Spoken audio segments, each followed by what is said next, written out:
Hi, everyone. I'm Jamie Poisson.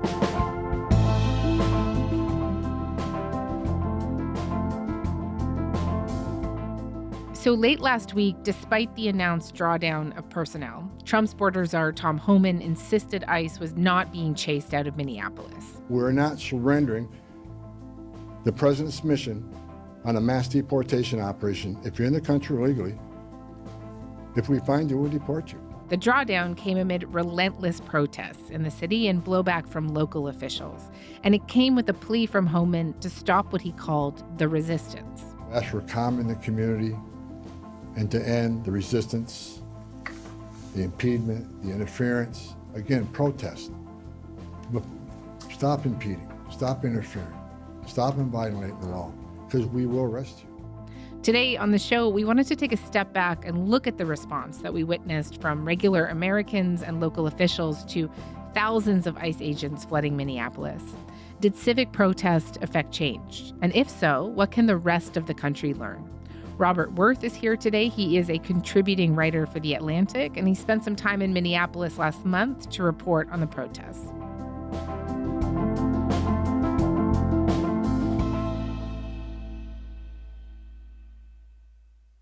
Robert, hey, it's great to have you. Thank you for having me. Thanks so much for being here.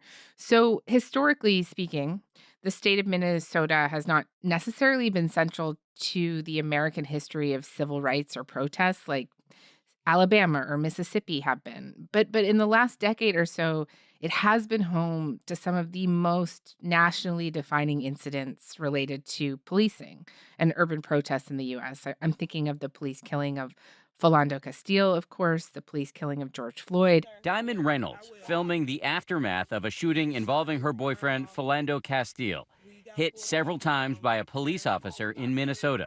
So he's licensed to carry. He was trying to get out his ID and his wallet out his pocket, and he let the officer know. At this hour, fires are still burning on the south side of Minneapolis after protesters took to the streets to demand justice for George Floyd, the unarmed, handcuffed black man who pleaded with a police officer to let him breathe as the officer pinned him to the pavement with a knee to his neck. And now ICE's immigration enforcement operation and the killing of 2 civilians. The culture war, fracturing America, captured in 3 gunshots. What did you do? An ICE agent shoots dead a 37-year-old woman in her car. Tonight, despite the brutal cold, a massive crowd of anti-ICE protesters flooding downtown Minneapolis. Mourners left tributes on a frozen snowbank, the site where Alex Preddy was shot and killed by federal agents. I don't know what to do. So we're here. This guy was a hero, and I don't care what anybody else says. He's a Minnesota hero. When thinking specifically about the ICE operation and these most recent killings and the resistance and protests we've seen from people in response, what has it been like to watch this all unfold? Well, I think, part of what's going on here, I think, is that you have a city that is very progressive politically in a state that is really a mix of Democrats and Republicans. And there's a real patchwork of policies there. But there's no question that there's also a long tradition of small d democracy throughout the state of Minnesota, maybe especially in Minneapolis. Certainly, I think since the George Floyd protests after the police killing of George Floyd in 2020, you saw a kind of bolstering of community networks. And I think that contributed to a strong feeling that they wanted to protect themselves, that they were organizing, against what they saw as an intrusive, aggressive federal government, especially after the reelection of Donald Trump in 2024. And so I think people there were really prepared in advance, soon after Trump's reelection, but especially I think starting last spring and last summer when there were already some immigration raids in Minneapolis. And so I think people were prepared, maybe not prepared for how ugly things would get, but they were ready. Trump has sent federal forces into a number of American cities, almost all of them run by Democrats: Washington, Chicago, Portland, Los Angeles. Minneapolis provides maybe the clearest example of the administration's law enforcement and immigration policy to date. How would you characterize Trump's relationship towards Minneapolis and what his interest is ultimately about here? There's no question that it's a political in the sense that Waltz obviously was his vice presidential opponent in the 2024 election. That's part of what's going on. There was obviously the stated reason for them doing this Metro Surge, the operation is called, was the fraud scandal in Minnesota. Attracted a lot of attention, particularly among Republicans. A viral video claims to expose misuse of taxpayer money that was supposed to be spent on social services. Federal agents say they're now going door to door in Minnesota, investigating what officials describe as rampant fraud that could total more than $1 billion in taxpayer money. Now, it's never been clear to me, I don't think there's really any justification. The fraud scandal was real. It was uncovered by people in Minnesota. It was being prosecuted. There's no real reason to go from a scandal like that to an operation that is about finding illegal immigrants, of which there are really not that many, as far as we know, in Minnesota, certainly not compared with some of the bigger states in Florida, for instance, Texas, California. The fraud scandal itself, you heard the Trump administration talk a lot about the Somali community when it came to that raison d'etre for going in. That's called the great big Minnesota scam with one of the dumbest governors ever in history. Somalians ripped off that state for billions of dollars. Billions. Every year. Billions of dollars. And they contribute nothing.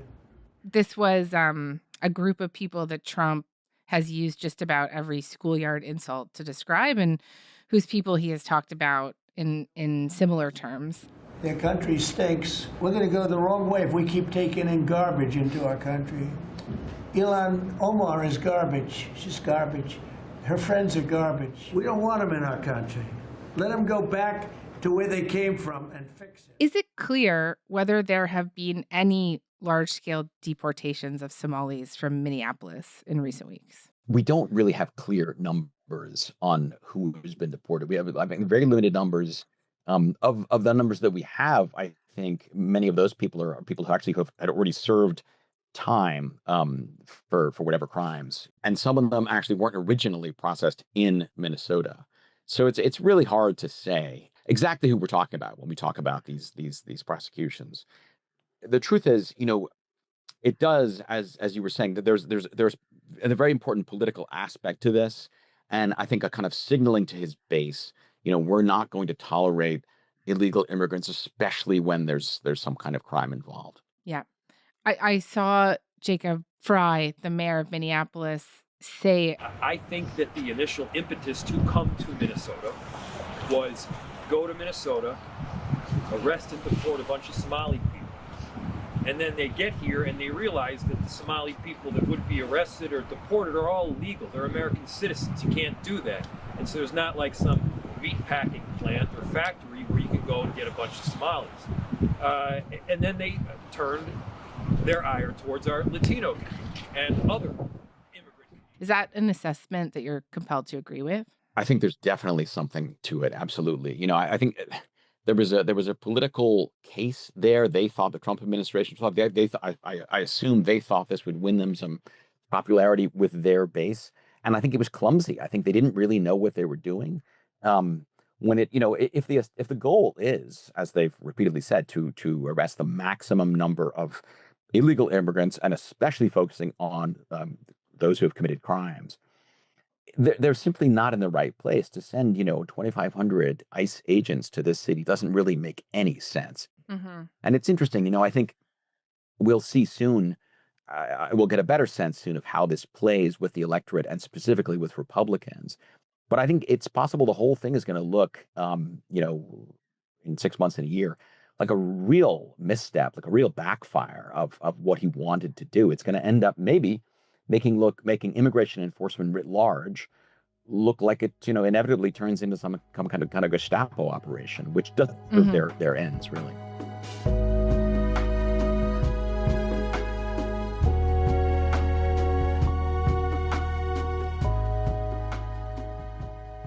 I want to talk with you more about the response. So you mentioned that there were people who had been getting ready for this months ago.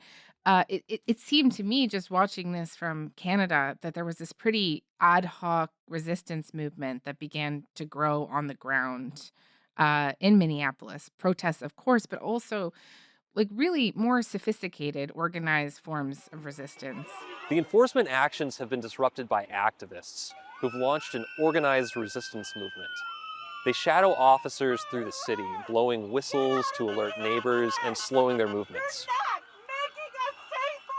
U.S. citizens putting their bodies between ICE agents and immigrants, obstructing ICE agents in all kinds of ways, setting up roadblocks and more. Would you describe the civilian response to Trump's campaign in Minneapolis for me? What kind of things did you see? Well, part of it is that there was a spectrum of politics here. There are people who were committed leftists and progressives who, are opposed to deporting any illegal immigrants, I suppose. I know that that's part of what's going on. And some of those were probably the most engaged people.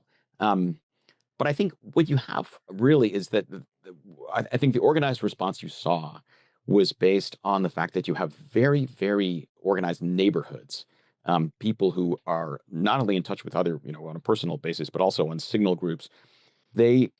I think that much of this began after the 2020 chaos that followed the killing of George Floyd, when it wasn't just a question of these people organizing because they were progressives.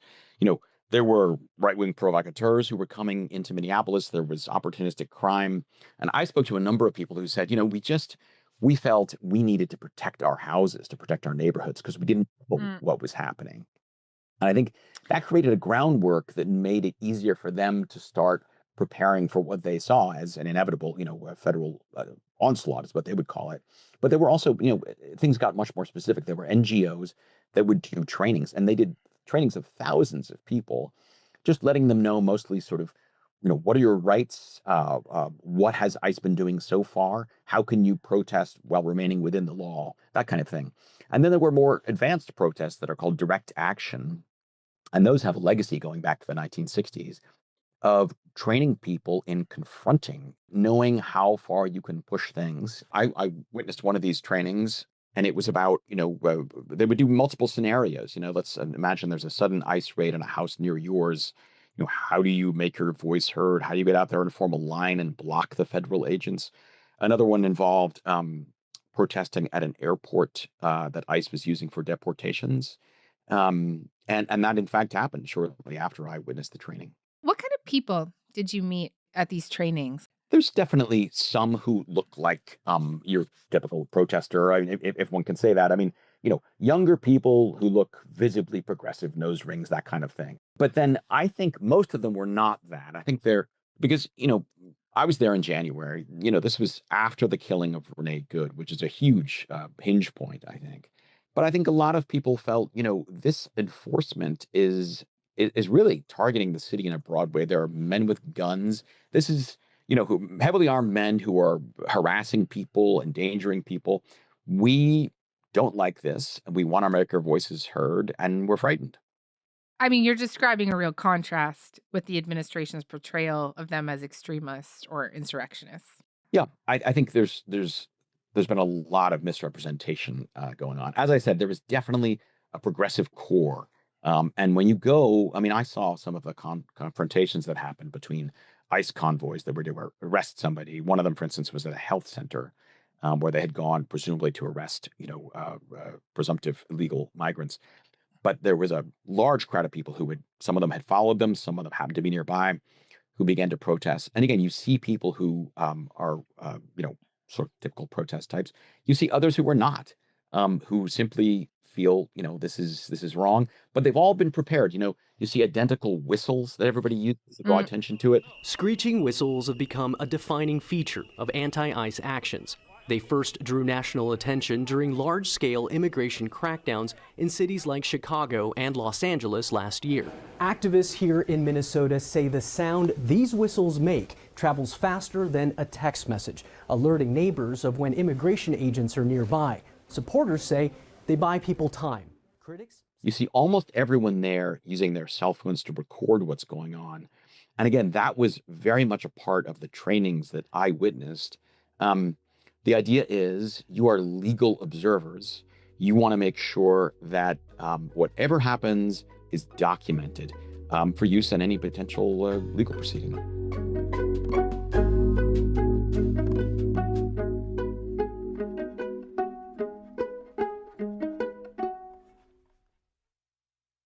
I wonder if we could go through just a few more examples of some of the stuff that you saw residents of Minneapolis doing. Like, I'm thinking about like noise demonstrations or stuff that I've seen some people do outside schools. You mentioned tracking ICE's movements. Just if you could just elaborate a little bit more. So in terms of the ICE convoys themselves, the ICE is based at a building called the Whipple Federal Building in the Twin Cities, and there are people protesting there pretty much all day long. A growing group of protesters, many of which held signs, blew whistles, and yelled at federal agents leaving and arriving at the Whipple Building. Then, despite the incredible cold temperatures, there are also people who are nearby in cars watching for the ICE convoys to come out, and then they chase them to wherever they're going. And sometimes it's pretty hair-raising. I mean, I didn't participate in that kind of chase, but I know people who did. And, sometimes the ICE convoys, wishing to get rid of these people, would blow through many red lights, and people chasing them would do the same. And the idea is because they want to be there, because these ICE raids were often very brief. They'd arrive at a house or at a health center or whatever it might be, and they jump out. They want to get their business done, to arrest someone, get them into the cars, and get out of there. So the observers want to get there as quickly as possible. That is one thing that's going on. I should make clear it's not just about ICE doing enforcement. Because of the anxiety about this, the whole city of Minneapolis is elaborately organized, again, to monitor, to protect, and observe. And for instance, very often you'll be near a school and you'll see someone standing across this, looks like an ordinary observer. In fact, these are people who, they have whistles, they have a cell phone, they are checking in with each other. I mean, one morning I was outside a school, saw a guy like this, began talking to him. Almost immediately, another observer came up and said, hi, what's going on? Checked in just in case I was an ICE agent, because they told me that they had heard about ICE agents posing as journalists. So the whole city is activated in some way. Again, not just to chant and scream and protest, but to monitor everything that's going on. And that's particularly true when you're talking about children. I think one of the things that helped to broaden these protests from their progressive core was the recognition that if ICE agents are doing arrests outside of school, all the children see that, not just the one whose parents are being targeted. And so I think there's a feeling that we don't want our kids to be exposed to that kind of thing. Right. I think you write about these raids that were happening in the apartment buildings across from the school, and how one child actually saw his own home get raided and obviously burst into tears. And, the teachers had to shut the blinds. I mean, it's really heart-wrenching. It is. And I've spoke to a number of teachers there and school administrators, and they felt that, this has reached a point where it's sort of traumatizing to the whole community. In the case you mentioned, that school had ICE agents sort of circling it starting in December. And everybody was highly aware of what was going on. They were kind of waiting with dread for when the crackdown and the arrests would take place. And then when they did, what did they do in the school? They were trying to block anyone from potentially coming in, right? Any agents from potentially coming in? That's right. I think, I'm not aware of ICE having actually targeted a school building. But what happened here was, again, for weeks, the ICE cars had been circling. Nobody knew what they were going to do. They actually had arrested some parents, I think, after school. But when the big, whatever you want to call it, operation near the school happened, the parents thought and the teachers thought that it was the school itself that was being targeted. They locked the school down. The parents formed a line, linking arms to block the school entrance. And as it happened, in fact, the raid was on an apartment building across from the school. But I from what I could tell, it was extremely upsetting to everybody involved. This is clear and present terror. That's Fridley Public Schools Superintendent Brenda Lewis describing what she says she's seeing from federal immigration agents on or around school property, including elementary schools. Attendance in the district has dropped nearly 1/3 since the surge began.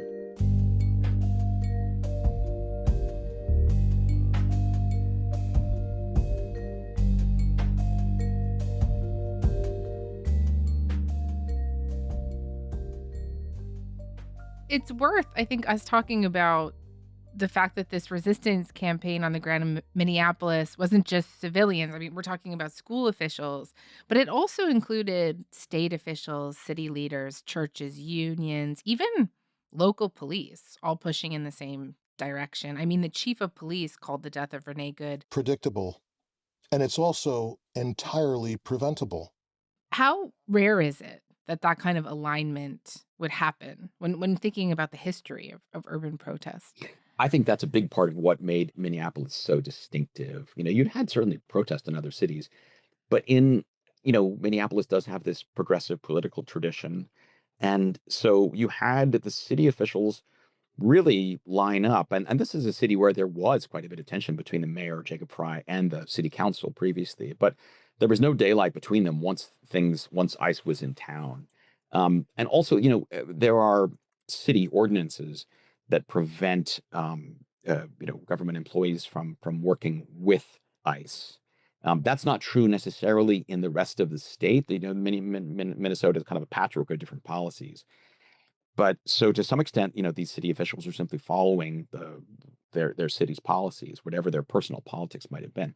But there's no question, everybody saw Jacob Fry in those press conferences and public statements very emotionally saying, we all feel that this is absolutely an assault on us. And Governor Walz said similar things. Donald Trump, I call on you once again. Remove this force from Minnesota. They are sowing chaos and violence. There's little I can say, again, that'll make this situation better, but I do have a message for our community, for our city, and I have a message for ICE. To ICE, get the out of Minneapolis.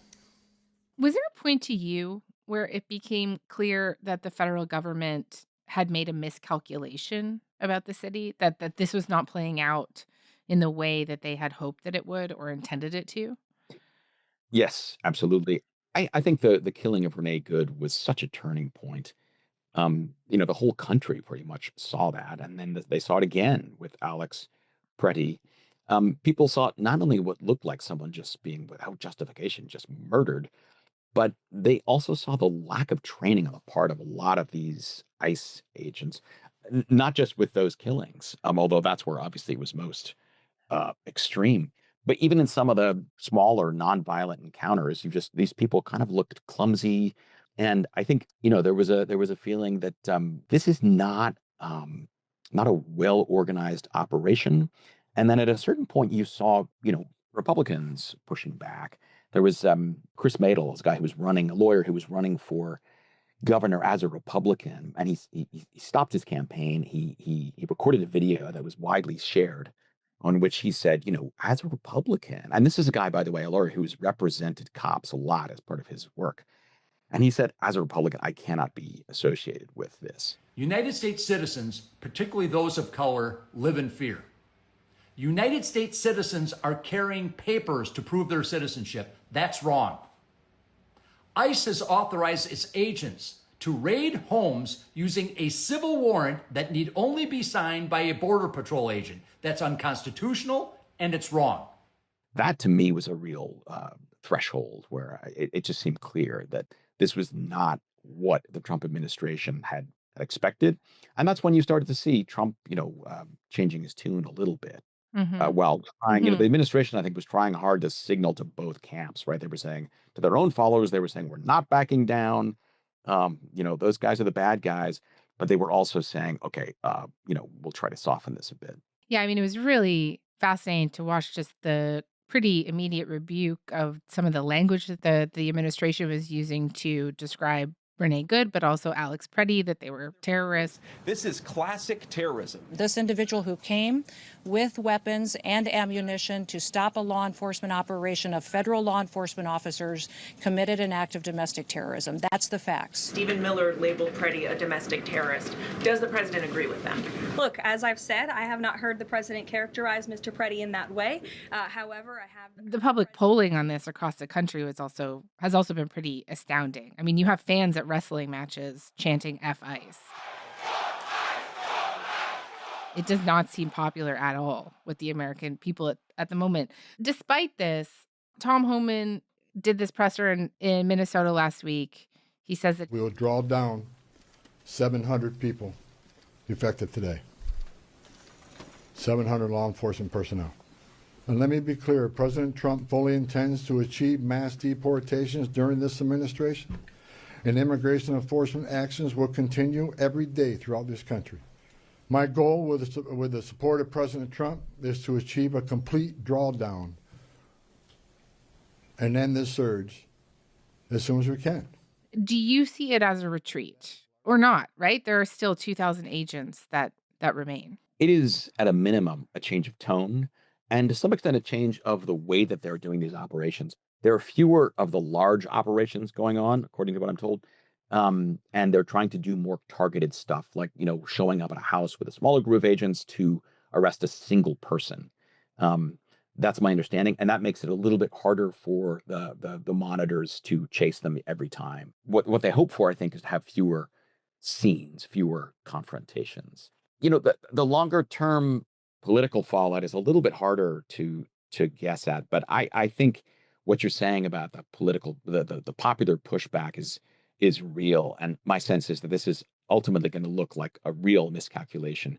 There's an interesting moment coming up, actually, on Tuesday. There was going to be a congressional hearing led by a Republican who has been, willing to break with his party, and it's about ICE, and I think that'll be an interesting signal of which way things are going.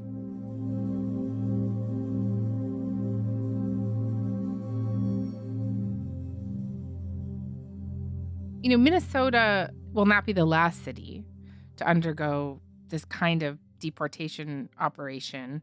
A judge blocked the Trump administration from ending temporary protected status for Haitians last week, but that hasn't eased concerns that ICE will target Springfield, Ohio next or soon. The New Yorker is reporting that Haitians in Miami are preparing for mass deportations. At the same time, Trump said last week that there are lessons to be taken away from all that has happened in Minneapolis. I learned that maybe we can use a little bit of a softer touch, but you still have to be tough. These are criminals. We're dealing with really hard criminals. But as you were just saying, perhaps there's kind of a bit of a change in tactics and how ICE goes about doing its job. But if we look at Minnesota as a sort of test case for both the administration's immigration enforcement and effective resistance, what are the lessons here? What are the takeaways here? I think a lot of the people in Minneapolis, the people who were protesting ICE and monitoring ICE, are hoping that their tactics will spread.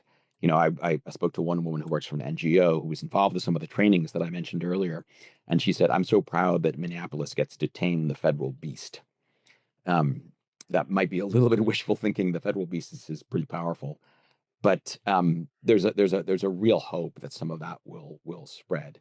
And other states, other cities don't necessarily have the background of small d democracy and mutual aid that Minneapolis does, but I think there's no question that there are activists elsewhere who would like to emulate that. On the government side, I think to the extent that what they really want to do is just maximize the number of illegal immigrants they detain, I think they will have learned something here, that it doesn't help to have this kind of ugly, violent conflict going on in the streets. But I think we also have to ask, what are their real goals? Do they want, in fact, to intimidate people? Is there some performative cruelty here? I don't think we can count that out. And I think we need to take into account that immigration enforcement, the large-scale deportations remain very popular among Republicans.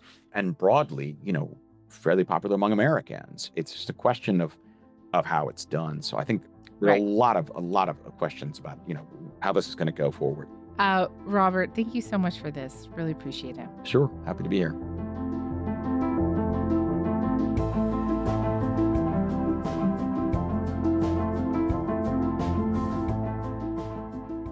All right, that's all for today. I'm Jamie Poisson. Thanks so much for listening.